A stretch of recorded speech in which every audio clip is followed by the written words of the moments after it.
ही समस्त कोपरगावकरांच्या वतीने ठेवलेली शोकसभा आम्ही जातो आमच्या गावा आमचा राम राम घ्यावा। दादांनी अशा प्रकारे एक्झिट घेतली, अशा प्रकारे सगळ्यांचा रामराम घेतला। आता जी पिढी आहे ती पिढी शेवट असेपर्यंत ही घटना जेव्हा जेव्हा आठवल तेव्हा तेव्हा प्रचंड यातना प्रत्येक देहाला होतील अशी घटना घडली। 2 ते 3 दिवसापासून सारखा कुणी भेटो, तो कुठल्याही पक्षाचा असो, कुठल्या जाती धर्माचा असो, पण तो खंत आणि यातना व्यक्त करत होता। एक खमक्या माणूस, एक रोखोक माणूस, राजकीय जरी भाषण असलं पण ते भाषण हसवणार, मध्येच विनोद, एखादा कार्यकर्ता मधून जर काही बोलला त्याला दादा दापायचे, त्याला जापायचे, पण तितक्याच प्रमाणे ते शब्द असायचे, त्यामुळे आशा पिकायचं। असं नेतृत्व अचानक जाणं खूप दुर्दैवाची गोष्ट आहे। आता जे दादांच्या पक्षाच्या राष्ट्रवादीच्या सरोज आहिरे त्यांचा व्हिडिओ बघताना त्यांनी त्यांच्या सगळ्या शेवटच्या घटकेतल्या आठवणी सांगितल्या। दादांची त्यांची भेट झाली, दादांची शेवटची सही त्यांच्या मतदारसंघामध्ये स्मशानभूमीसाठी 1 कोटी रुपयाचा निधी दादांनी दिला आणि ती शेवटची सही झाली। आहिरे आमदार सांगत होत्या, एक दिवस दादा आधी जर धान खरेदीसाठी विदर्भासाठी त्या फाईलवर सही करण्यासाठी दादा एक दिवस मुक्काम केला आणि दुसऱ्या दिवशी दादा विमानाने गेले, पण एक दिवस आधी जर काम झालं असतं तर निश्चित दादा गाडीनं प्रवास केला असता, दादा वाचले असते असं त्यांचं म्हणणं होतं। पण जन्म आणि मृत्यू हे कुणाच्या हातात नसतं। अचानक सगळ्या देवदेवतांची बैठक एका गंभीर विषयावर, एका मोठ्या शिखरावर, एका गुफेत ठरली। सगळे देवदेवता आपापल्या वारावर आले। गणपती उंदरावर आला, विष्णू भगवंत गरुडावर आले, यम रेड्यावर आला। सगळेजण घाईघाईने आपलं वाहन पार्किंग केलं आणि सगळे मीटिंग साठी मध्ये गेले। मीटिंग साठी गेले, गंभीर विषयावर मीटिंग सुरू झाली। गरुड बाहेर, गरुड बाहेर पार्किंग मध्ये उभा असताना गरुडाचं लक्ष त्या गुफेच्या त्या कमानीकडे गेलं। त्या कमानीच्या छोट्याशा छिद्रामध्ये एक छोटस पाखरू, एक पक्षी बसलेला होता।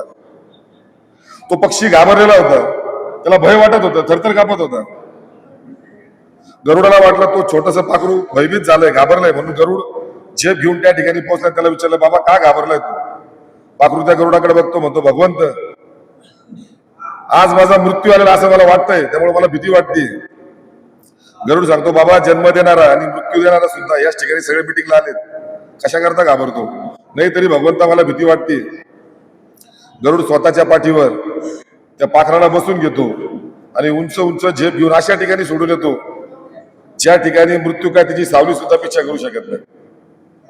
गरुड परत आल्यानंतर सगळी मिटिंग संपलेली असते, सगळे देवदेवता बाहेर पडतात, आपापल्या वाहनावर बसून ते प्रस्थान करतात। विष्णू भगवंत येतात, गरुडला सांगतात, चल बाबा आपल्या घराकडे निघायचं। गरुड विचारतो, भगवंता एक विचारू? भगवंत सांगतो, विचार। भगवंत म्हणतात, विचार। गरुड म्हणतो, भगवंता मीटिंग खूप लवकर संपली। मग विष्णू भगवंत तर, बाबा मीटिंग तुझ्यामुळे लवकर संपली। गरुड हसायला लागतो, काय भगवंता काय चेष्टा करता गरीबाची? अरे बाबा, तू ज्या पक्षाला, ज्या पाखराला दूरवर सोडून आला, तो या ठिकाणी बसलेला होता, त्याचा मृत्यू कितीतरी दूरवर होता, तू त्याला बळजबरीने त्या ठिकाणी घेऊन गेला, त्या ठिकाणी त्याचा मृत्यू होणार होता। वेळ आणि ठिकाणी मृत्यूची ठरलेली असते, त्याच विषयावर आमची गंभीर विषयावर मीटिंग होती। हे पाखरू इथं असताना त्याचा मृत्यू त्या ठिकाणी होणार कसा? म्हणून तू त्याला पाठीवर तिथं घेऊन गेला आणि तू त्याला ज्या ठिकाणी सोडलं त्या ठिकाणी आजगर आव वाचून बसला होता, त्याच्या तोंडात तू त्याला सोडलं, त्याला भक्ष्यही मिळालं आणि त्या पाखराचा मृत्यू त्या ठिकाणी झाला। जर तो मृत्यू ठरलेल्या ठिकाणी वेळेत घडलेला नसता तर पृथ्वीचे चक्र उलटे फिरले असते, देवदेवताहून सगळ्यांचा विश्वास उडाला असता। म्हणून जन्म आणि मृत्यू हा कुणाच्याही हातात नसतो, ठरलेल्या वेळेप्रमाणे तो मृत्यू तिथं होणारच। दादा जरी आज आपल्यातून गेलेत तरी त्यांचे विचार, त्यांची शब्दशैली आता या व्हिडिओच्या माध्यमातून, सोशल मीडियाच्या माध्यमातून प्रचंड व्हिडिओ व्हायरल होत आहेत, दादाचे भाषणं व्हायरल होत आहेत। एक एक शब्द ऐकल्यानंतर यातना होत आहेत, दुःख वाटतंय। आता काही दिवसापूर्वी मी प्रवास करत असताना माझ्या पुढं एक ट्रक चालला होता, त्या ट्रकवर खाली लिहिलं होतं, झाडे लावा झाडे जगवा, पण तो ट्रक पूर्ण लाकडाच्या वणक्यांनी भरलेला होता। अशी काही सध्याच्या राजकारणाची परिस्थिती आहे। त्यामुळे मी मनापासून तुम्हाला विनंती करतो सगळ्यांना, दादांचं एकच स्वप्न होतं, बारामती सारखं प्रत्येक या महाराष्ट्रातला प्रत्येक तालुका शहर बारामती सारखं एकदम सुसज्ज झालं पाहिजे. त्यामुळे दादांचे जर स्वप्न पूर्ण करायचे असतील, खरं तर त्यांना भावपूर्ण श्रद्धांजली द्यायची असेल तर या कोपरगाव शहरातील लोकांनी फक्त राजकारणाचे दिवस सोडून इतर वेळेस एकत्र येऊन आपलं कोपरगाव शहर सुद्धा बारामती सारखं झालं पाहिजे. तरच खऱ्या अर्थानं दादांना ही भावपूर्ण श्रद्धांजली अर्पित होईल.